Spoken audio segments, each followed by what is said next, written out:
Doug, we're ready whenever you are. Be good on.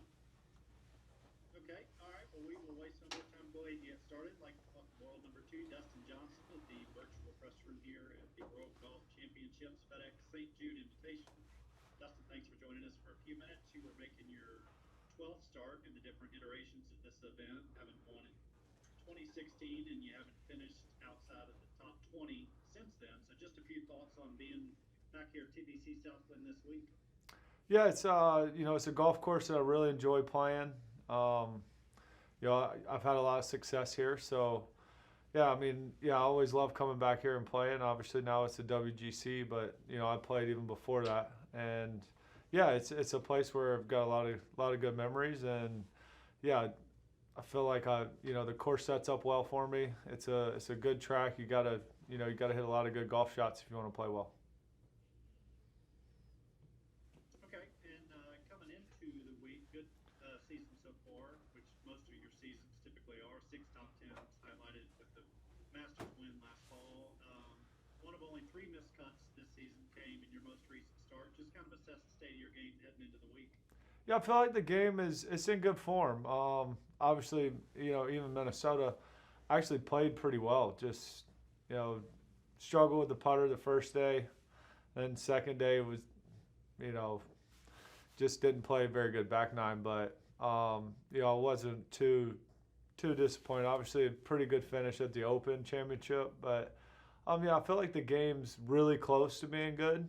Um, had a lot of good work last week, and yeah, I feel pretty confident coming in this week.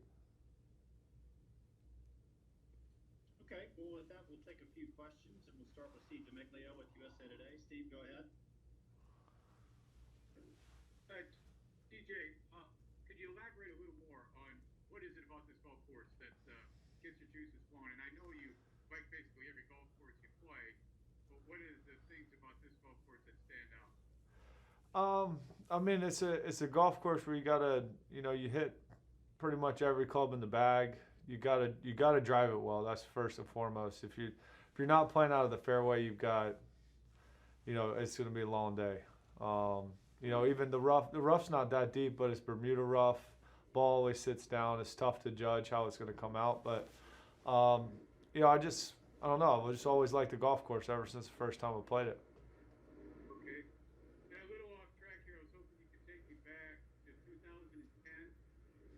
And what was your 2010, where? yeah, in Wales, the Ryder Cup? Okay. What was your feeling? How was it to hit that first shot in a Ryder Cup for you? I was nervous for sure. I think all week I'd hit like 3 wood off the first tee, but I mean it was early in the morning, and I was definitely feeling it.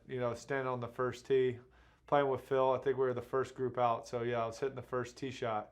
Um, but yeah, I definitely there was no way I was hitting a 3 wood. I was hitting the driver, the biggest club in my bag, just because if it was anything else, I might not have hit the ball. How'd you hit it? I hit it all right. I hit it to the right. I do remember that. But then actually, yeah, I don't think I hit it very good. I made contact with it, but it was out to the right.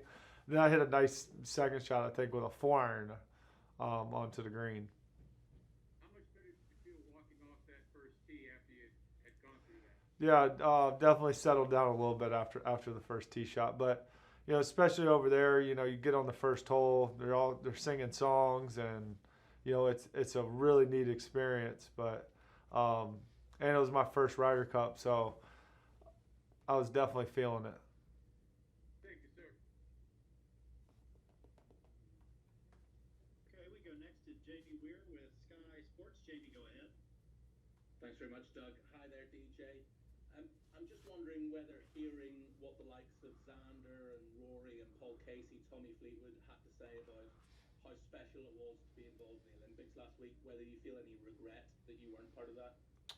Um, I mean, obviously, I support the Olympics, and I'm really really glad golf's in it. Um, don't really regret not going, but yeah, obviously it's something that I would enjoy, and I'm proud to represent my country and do. Just, this year, and obviously it was back in, I think, in 20 is when I pulled out, from not playing. But yeah, it just wasn't something that I thought was going to be beneficial for me at that point in time. But not saying that going forward I wouldn't play the Olympics. So Paris in 3 years' time, would you be fully up for playing that? I think so.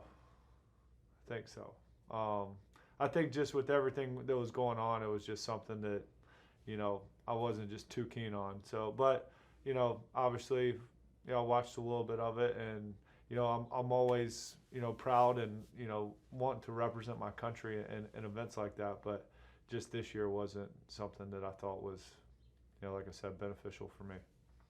Have you seen Xander yet this week? Has he shown you the gold medal? I have not seen him. Okay. Good man. Thanks, DJ.